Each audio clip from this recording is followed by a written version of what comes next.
We're back with you, everybody. This is Squawk Box, 30 minutes past the hour. Let's pop up the currencies board and just show you how we're doing on the numbers. And Peter Rosenstreich joins us. He's a chief market strategist at ACM Advanced Currency Markets. Peter, nice to see you this morning.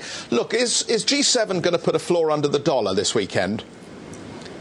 No, I don't think so. I think there's a lot of, no consensus going into this meeting in regards to where exactly the dollar should be trading. And in that respect, they're really not going to put a unified front in terms of weakening the U.S. dollar. Yeah, and the Fed policymakers are not really helping here, are they? I mean, a clarion call of comments overnight saying, well, we're concerned about further economic weakness.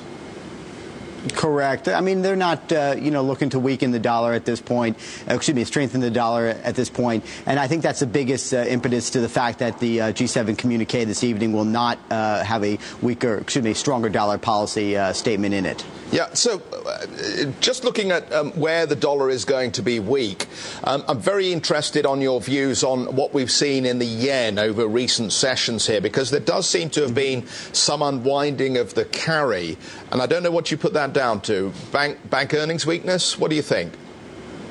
Well, I think it's a combination of things. I think the U.S. dollar is struggling right now. You have a slide in claims, jobless claims yesterday. You have Philly Fed that also slid. So it looks like the fundamentals in the U.S. are moving away from just the housing sector and really affecting the consumer.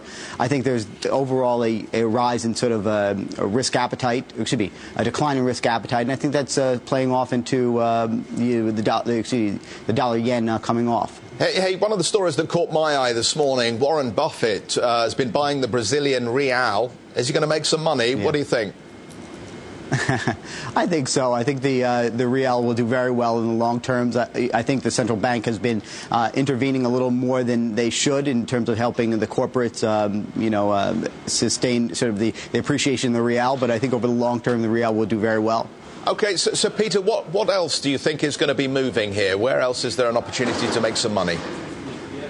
Well, I think the euro dollar and I think dollar yen, I think are very good plays in the market right now. I think without a unified front in the G7 and a real catalyst to help reverse the dollar slide, I think we'll continue in the pattern that we're moving in. I think 114.50 is a very easy figure for dollar yen, and the next figure at 144 in the euro dollar is also a very easy target to predict. Peter, very good to talk to you. Thank you very much for giving us your time. Peter Rosenstreich, Chief Market Strategist at ACM, that's Advanced Currency Markets.